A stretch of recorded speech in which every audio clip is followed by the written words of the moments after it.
Statistics show that Platinum players make a mistake every 4.5 seconds in a game of Rocket League, and also 76.25% of statistics are made up. Hey, I'm Jack. In today's video, I'm going to share 10 common mistakes that prevent lower ranked players from ranking up. Let's get into it. The first mistake is not keeping momentum. Momentum is an important component in Rocket League, and for a variety of reasons too. It helps you maintain your speed when you're out on the field, allows you to hit the ball with power, and to ensure you can make it to the next play. While boost and your acceleration are important factors to building your momentum, there's one key ingredient that's missing here. And a lot of lower ranked players forget about this missing ingredient. What missing ingredient am I talking about? Power slide. You may have experienced this when you first started the game, when you land on the field after taking an aerial and lose all your momentum suddenly. The cheeky little secret here is to hold your power slide button after you land to maintain your momentum. And as you put more hours into the game, you'll find yourself starting to rely on it more and more. From using your power slide after an aerial to get to your corner boost, to power slide cuts when you're dribbling, and if you're returning to the field from the wall. Two drills I used to reinforce the habit of using power slide were holding down power slide as I started to recover, and also power sliding around the boost pads laid out on the field. Poor boost management is often a common problem that lower ranked players are faced with, usually in the first few hundred hours when they just want to boost all the way to the ball, or finally figure out how to aerial in the air and just waste all that boost getting up there. And these learnings are important, don't get me wrong there, but as you start to climb the ranks, boost management becomes more and more important, and often is the difference between making that safe or getting scored on. Now the problems with boost management stem from two places usually. The first is usage, and the second is collection. Of course, usage is when you use boost during a game, whether that be on kickoff, taking an aerial, defending your net, passing to a teammate, dribbling, you name it. Players usually don't realize they're using a bit too much boost. For example, some people may just hold down the boost button when doing an aerial, when it may be more beneficial to feather your boost. You can actually test this with one simple drill. Turn off unlimited boost in free play, drive to one of your goal posts, and first, aerial to the other goal post, holding your boost button. Next, collect another boost pad and feather your boost. You'll find that you can actually travel further when feathering your boost.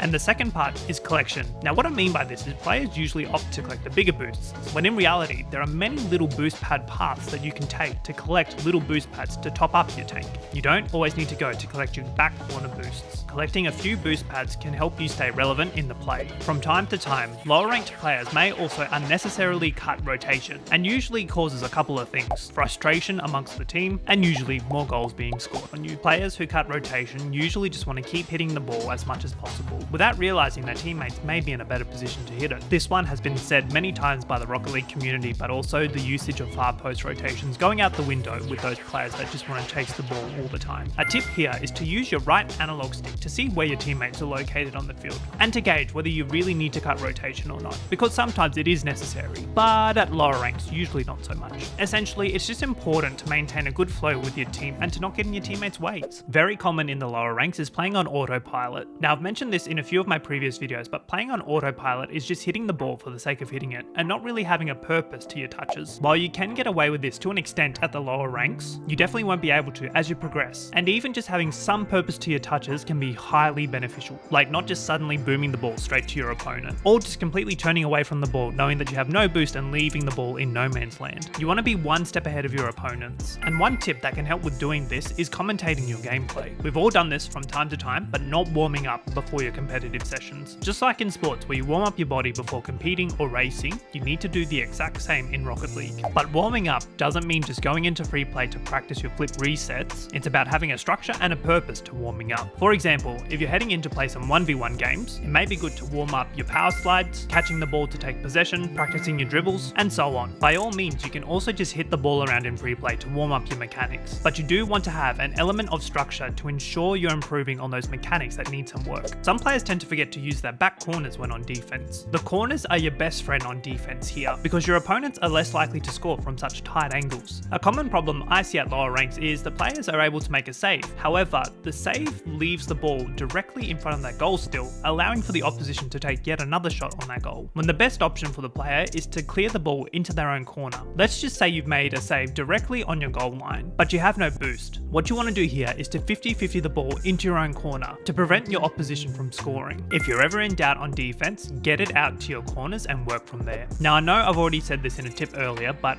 neglecting small boost pads seems to be such an important thing that lower ranked players get wrong. Did you know that you only need as little as 12 boosts to make a save almost anywhere on your net? The array of small boost pads laid out across the field are little gems, and there are many different little paths you can take to fill up your boost tank. Small boost pads only take 5 seconds to spawn, compared to the larger boost pills that take 10 seconds to spawn. The small boost pads are there for a reason, make sure to use them. Another common mistake at the lower ranks is not facing the play, unless you got a teammate stuck in the goals playing full-time goalkeeper for the game. We see you. You're not going to have much influence on the game if the back or the side of your car is facing the play, unless you're doing shadow defense, of course. If we think about it, we play a majority of the game using the front half of our car, and it allows us to progress the ball up the field in hopes of setting up a play to score. Facing the play is also a cue to your teammates to show that you're present in a play and available as a passing option. Just be prepared if they do actually pass it to you. The next on my list is being stuck in a fixed mindset, and I know I've delved quite heavily into some mentality related videos on the channel, so it's no surprise seeing this here again. In short, having a fixed mindset is a belief that there is a fixed level of intelligence that you can achieve, and you may have seen quite a few fixed mindset players in your time playing the game. They're usually the ones to throw up the forfeit button as soon as a goal is scored on your team, the ones that instantly put the blame on you, and even not facing the challenges they are faced with. Players stuck in a fixed mindset can only get so far in this game, so it's important to take a growth mindset to this game and constantly be on the lookout to improve at your gameplay. The final mistake I have here on my list is being indecisive. Being indecisive in what you're trying to do with the ball makes you an easy target to your opposition. Usually, being able to read what you're trying to do with the ball. Sometimes you may be taking a little too long to set up a play, or are in a position that's not quite threatening to your opponents, allowing them to proceed and challenge you. But it can also affect your teammates too, and it's usually when you're solo queuing in this game. They may not be able to read what you're trying to do if you're throwing in one too many fakes, or simply just not going for the ball. Your car is a cue to your teammates, and they use that to gauge whether or not you're trying to make a play. Hesitation is often the key factor that frustrates teammates, so if you don't think you can impact the play that's currently happening in the game, maybe it's best to just rotate out to let your teammate go for it. Though I do think there is a fine line between hesitation and patience. Sometimes your teammates just actually need to be patient too. So when you're out on the field, make it obvious to your teammates when you're going for the ball and when you're not going for the ball. So there we have it, 10 common mistakes that often prevent lower ranked players from ranking up in the game. Did I miss any mistakes in today's video? Let me know down in the comments below what your thoughts are. I'm Jack,